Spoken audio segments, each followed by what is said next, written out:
Hello everyone, Shri गणेशाय नमः, श्री जानकी वल्लभाय नमः। श्री रामचरितमानस सुंदरकांड की चौपाइयाँ संपूर्ण हिंदी में अर्थ सहित। जय जय सिया राम की जय, जय हो हनुमान जी महाराज की। दोहा।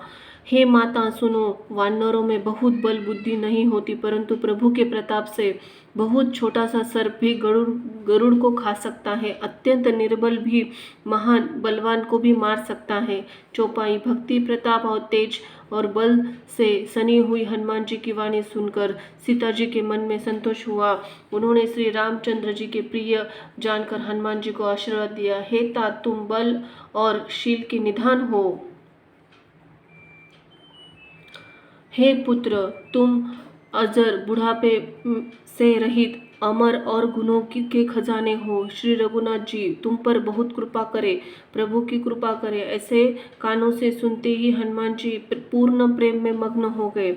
हनुमान जी ने बार बार सीता जी के चरणों में सिर नवाया, फिर हाथ जोड़कर कहा, हे माता, अब मैं कृतार्थ हो गया। आपका आशीर्वाद अमोघ अचूक है, यह बात प्रसिद्ध है। हे माता सुनो, सुंदर फल और वृक्षों को देखकर मुझे बड़ी भूख लग गई है। सीता जी ने कहा, हे बेटा सुनो, बड़े भारी योद्धा राक्षस इस वन की रखवाली करते हैं। हनुमान जी ने कहा, हे माता, यदि आप मन में सुख माने प्रसन्न होकर आज्ञा दे तो मुझे उनका भय तो बिल्कुल नहीं है। दोहा। हनुमान जी को बल और बुद्धि को निपुण देखकर जानकी जी ने कहा, जाओ तात, हे तात, श्री रघुनाथ जी के चरणों को हृदय में धारण करके मीठे फल खाओ। चौपाई। वे सीता जी को सिर नवाकर चले और बाग में घुस गए। फल खाए, वृक्षों को तोड़ने लगे। वहां बहुत से योद्धा रखवाले थे। उनमें से कुछ को मार डाला और कुछ ने जाकर रावण को पुकार की और कहा, हे नाथ, एक बड़ा भारी बंदर आया है। उसने अशोक वाटिका उजाड़ डाली, फल खाए, वृक्षों को उखाड़ डाला, रखवालों को मसल मसल कर जमीन पर डाल दिया। यह सुनकर रावण के योद्धा भेजे। उन्होंने देखकर हनुमान जी ने गर्जना की। हनुमान जी ने सब राक्षसों को मार डाला। कुछ के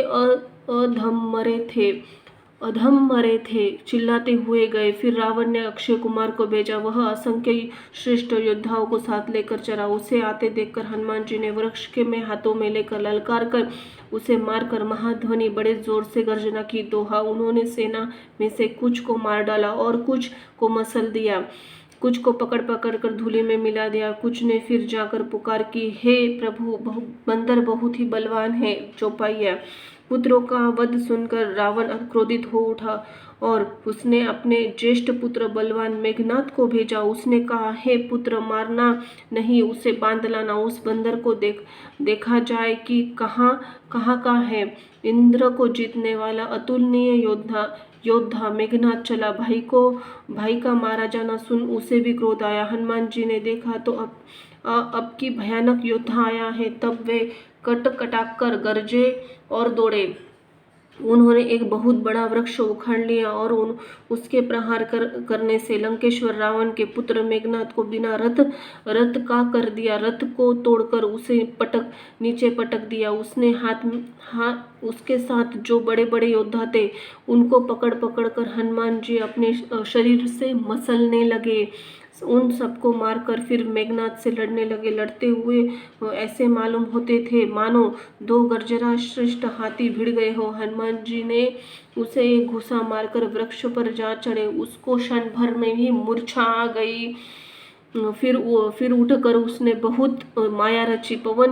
पवन के पुत्र उससे जीते नहीं जाते। दोहा। अंत में उसने ब्रह्मास्त्र का संसाधन प्रयोग किया। तब हनुमान जी ने मन में विचार किया, यदि ब्रह्मास्त्र को नहीं मानता हो तो उसकी अपार महिमा मिट जाएगी। चौपाई। उसने हनुमान जी को ब्रह्म बाण मारा, जिसके लगते ही वे वृक्ष से नीचे गिर पड़े। गिरते समय भी उन्होंने बहुत सी सेना मार डाली। जब उसने देखा कि हनुमान जी मूर्छित हो गए तो तब वह उसको नागपाश से बांध कर ले गया। शिवजी कहते हैं, हे भवानी सुनो, जिसका नाम जप कर ज्ञानी विवेकी संसार मनुष्य संसार जन्म मरण के बंधन को काट लेते हैं, उनका दूत कहीं बंधन में आ सकता है, किंतु प्रभु के कार्य के लिए हनुमान जी ने स्वयं अपने आप को बंधा लिया। बंदर कहाँ बंधा जाना सुनकर राक्षस दौड़े और कौतुक के लिए तमाशा देखने के लिए सब सभा में आए। हनुमान जी ने रावण की सभा देखी। उसकी अत्यंत प्रभुता ऐश्वर्य में कुछ कही नहीं जाती। देवता अधिकपाल हाथ जोड़े बड़ी विनम्रता के साथ भयभीत हुए सब रावण को भी ताक रहे हैं, उसका रुख देख रहे हैं। उसका ऐसा प्रताप देखकर भी हनुमान जी के मन में जरा भी डर नहीं हुआ। वे निशंक खड़े होके रहे, जैसे सर्पों के समूह में गरुड़ निशंक निर्भय रहते हैं। दोहा। हनुमान जी को देखकर रावण दुर्वचन कहता और खूब हंसा। फिर पुत्र का वध का स्मरण किया। उसके हृदय में विषाद उत्पन्न हो गया। चौपाई। लंकापति रावण ने कहा, रे वानर, तू कौन है? किसके बल पर तूने वन को उजाड़ कर नष्ट कर डाला? क्या तूने कभी मुझे मेरा नाम और यश कानों से सुना नहीं? रे शठ, मैं तुझे अत्यंत निशंक देख रहा हूँ। तूने किस अपराध से राक्षसों को मारा? रे मूर्ख, बता, क्या तुझे प्राण जाने का भय नहीं है? हनुमान जी ने कहा, हे रावण, सुन, जिनका बल पाकर माया संपूर्ण ब्रह्मांडों के समूहों की रचना करती है, जिसके बल से ही हे दशाधीश ब्रह्मा विष्णु महेश समस्त सृष्टि का सृजन पालन और संहार करते हैं, जिनके बल पे सहस्त्र मुख फनों वाले शेष जी पर्वत और वन सहित समस्त ब्रह्मांडों को सिर पर धारण करते हैं, जो देवताओं की रक्षा करने के लिए नाना प्रकार की देह धारण करते हैं, और जो तुम्हारे जैसे मूर्खों को शिक्षा देने वाले हैं, जिन्होंने शिव के कठोर धनुष्य को भी तोड़ डाला और उसी के साथ राजाओं के समूहों का गर्व भी चूर्ण कर दिया, जिन्होंने खर दूषण त्रिशरा और बाली को मार डाला, और जो सब के सब अतुलनीय बलवान थे। दोहा। जिनके लेश मात्र बल से तुमने समस्त चराचर जगत को जीत लिया है, जिनकी प्रिय पत्नी को तुम चोरी करके हर लाए हो, मैं उन्हीं का दूत हूँ। चौपाई। मैं तुम्हारी प्रभुता को खूब जानता हूँ। सहस्त्र भानु से तुम्हारी लड़ाई हुई थी और बाली से युद्ध करके तुमने यश प्राप्त किया था। हनुमान जी के मार्मिक वचन सुनकर रावण ने हंसकर बात टाल दी।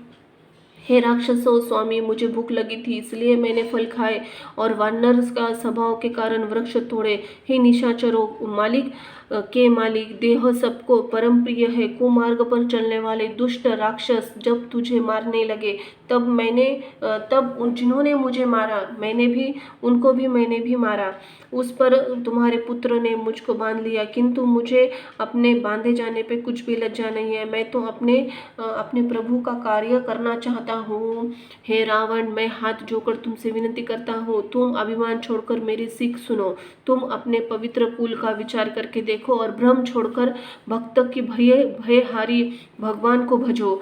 जो देवता, राक्षस और समस्त चराचर को खा जाता है, वह काल की भी जिनके डर से अत्यंत डरता है, उनसे कदापि वैर ना करो और मेरे कहने से जानकी जी को दे दो। दोहा।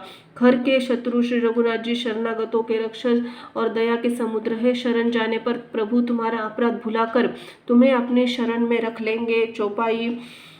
तुम श्री राम जी के चरण कमलों को हृदय में धारण करो और लंका का अचल राज्य करो। ऋषि पुलस्त्य जी का यश निर्मल चंद्रमा के समान है, उस चंद्रमा में तुम कलंक न बनो। राम बिना वाणी शोभा नहीं पाती। मत मोह छोड़ विचार कर देखो। हे देवताओं के शत्रु, सब गहनों से सजी हुई सुंदरी स्त्री भी कपड़ों के बिना नंगी शोभा नहीं पाती। राम विमुख पुरुष की संपत्ति और प्रभुता रही हुई भी चली जाती है और उसका पाना न पाने के समान है। जिन नदियों के मूल में कोई जल स्रोत नहीं है, अर्थात जिन्हें केवल बरसात ही आसरा है, वे वर्षा बीत जाने पर फिर तुरंत ही सूख जाता है। हे रावण, सुनो, मैं प्रतिज्ञा करके कहता हूँ कि राम विमुख की रक्षा करने वाला कोई भी नहीं है। हजारों शंकर, विष्णु, ब्रह्मा भी श्री राम जी के साथ द्रोह करने वाले तुमको बचा नहीं सकते। दोहा। मोह जिनका मूल है, ऐसे अज्ञान जनित बहुत पीड़ा देने वाले तम रूप अभिमान को त्याग कर दो और रघुकुल के स्वामी, कृपा के समुद्र भगवान श्री रामचंद्र जी का भजन करो।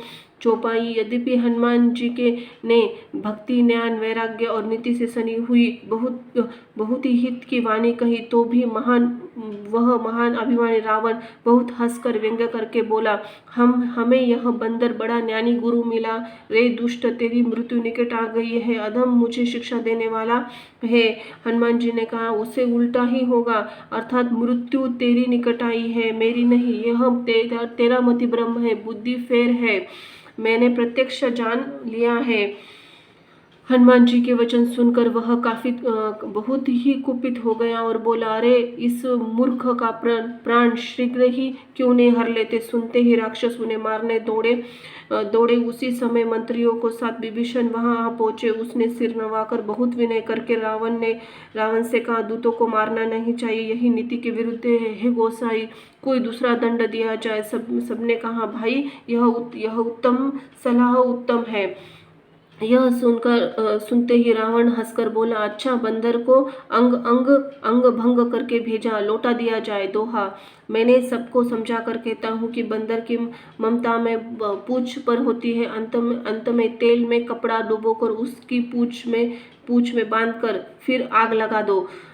चौपाई। जब बिना पूछ के यह बंदर वहां अपने स्वामी के पास जाएगा, तब यह मूर्ख अपने मालिक को साथ ले आएगा, जिनकी इसने बहुत बड़ाई की है। मैं भी जरा उनकी प्रभुता सामर्थ्य तो देखूं। यह वचन सुनते ही हनुमान जी मन में मुस्कुराए, मन ही मन बोले, मैं जान गया सरस्वती जी ने ऐसी बुद्धि देने में सहायक हुई है। रावण के वचन सुनकर मूर्ख राक्षस भी पूंछ में आग लगाने की तैयारी करने लगे। पूंछ में लपटने में इतना कपड़ा और घी लगा कि नगर में कपड़ा और घी और तेल नहीं रह गया। हनुमान जी ने ऐसा खेल किया कि पूंछ बढ़ गई, लंबी हो गई। नगरवासी लोग तमाशा देखने आए। वे हनुमान जी की अत्यंत बड़ी पूंछ को पैर से ठोकर मारते हैं और उनकी हंसी कराते हैं। ढोल बजते हैं, तब लोग सब तालियां पीटते हैं। हनुमान जी को नगर में फिराकर फिर पूंछ में आग लगा दी। अग्नि को जलते हुए देखकर हनुमान जी तुरंत ही छोटे से रूप में हो गए। बंधन से निकलकर वे सोने की अटारियों पर जा चढ़े। उनको देखकर राक्षसनी स्त्रियां भी भयभीत हो गई। दोहा, उस समय भगवान की प्रेरणा से उन 400 पवन चलने लगे। हनुमान जी अट्टहास करके गरजे और बढ़कर आकाश से जा लगे। चौपाई। देह बड़ी विशाल परंतु बहुत हल्की फुर्तुली है। वे दौड़कर एक महल से दूसरे महल पर चढ़ जाते हैं। नगर जल रहा है, लोग बेहाल हो गए हैं, आग की करोड़ों भयंकर लपट झपट रही है। हाय बापा, हाय मैया, इस अवसर पर हमें कौन बचाएगा। चारों ओर यही सुनाई पड़ रही है। हमने तो पहले यह कथा की कि यह वानर नहीं है, वानर का कोई रूप धरे कोई देवता है। साधु के अपमान का यही फल है कि नगर के अनाथ नगर की तरह जल रहा है। हनुमान जी ने एक ही क्षण में सारा नगर जला डाला, एक विभीषण का एक घर नहीं जलाया। शिव जी कहते हैं, हे पार्वती, जिन्होंने अग्नि को बनाया हनुमान जी उन्हीं के दूत है, इसी कारण वे अग्नि से नहीं जले। हनुमान जी ने उलट पलट कर एक ओर से दूसरी ओर तक सारी लंका जला दी। फिर वे समुद्र में कूद पड़े।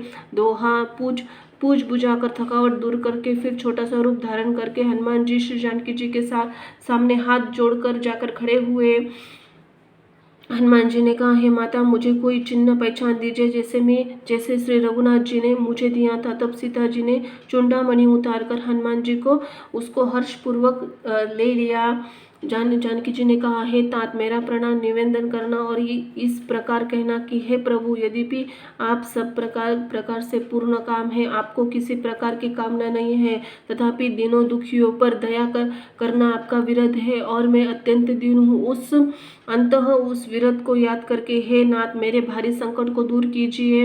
हे तात, इंद्रपुत्र जयंत कथा घटना सुनना और प्रभु को अपने बाण और प्रताप समझाना, स्मरण करना। यदि महीने भर में नाथ न आए तो फिर मुझे जीती न पावेंगे।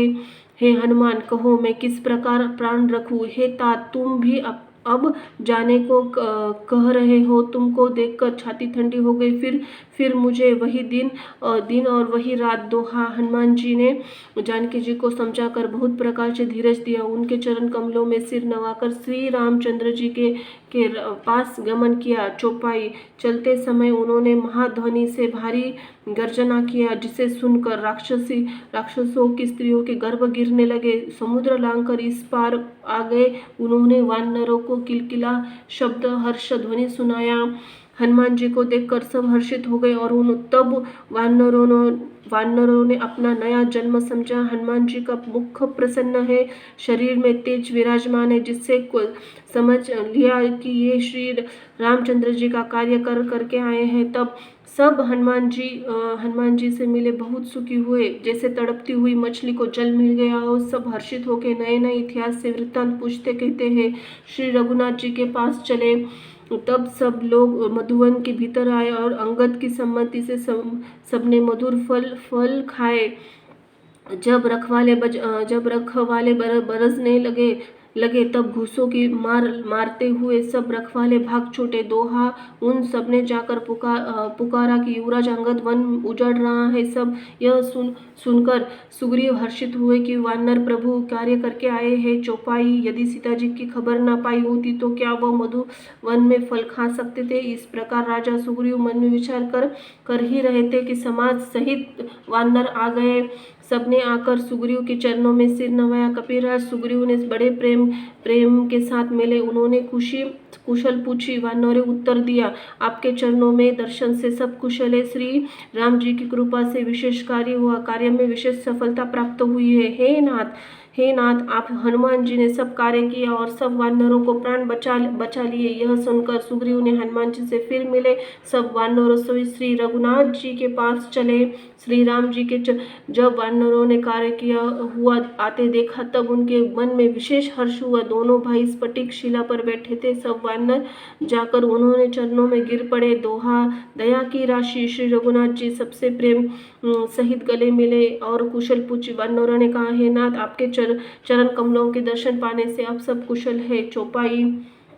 जामवन ने कहा, रघुनाथ जी सुनिए। हे नाथ, जिस पर आप दया करते हैं उसे पर सदा कल्याण निरंतर कुशल है। देवता, मनुष्य, मुनि उसी प्रकार प्रसन्न रहते हैं। वही विजयी है, वही विनयी है, वही गुणों का समुद्र बन जाते हैं। उसी का सुंदर यश तीनों लोकों में प्रकाशित हो जाता है। प्रभु की कृपा से सब कार्य हुआ। आज हमारा जन्म सफल हो गया। हे नाथ, पवन पुत्र हनुमान जी ने जो करने किए उसका हजारों मुख से वर्णन नहीं किया जा सकता। तब जामवन ने हनुमान जी की सुंदर चित्रकारी की रघुनाथ जी को सुनाई। वे चरित्र सुनने पर कृपा निधि श्री रामचंद्र जी मन को बहुत अच्छे लगे। उन्होंने हर्षित होकर हनुमान जी को फिर हृदय से लगाया और कहा, हे तात, कहो सीता किस प्रकार रहती है, अपने प्राणों की रक्षा करती है। दोहा। हनुमान जी ने कहा, आपका नाम दिन और रात पहरा देने वाले हैं। आपका ध्यान ही किवाड़ है, नेत्रों के चरणों में लगाए रहते हैं। यही ताला है, फिर प्राण जाए तो किस मार्ग से। चौपाई।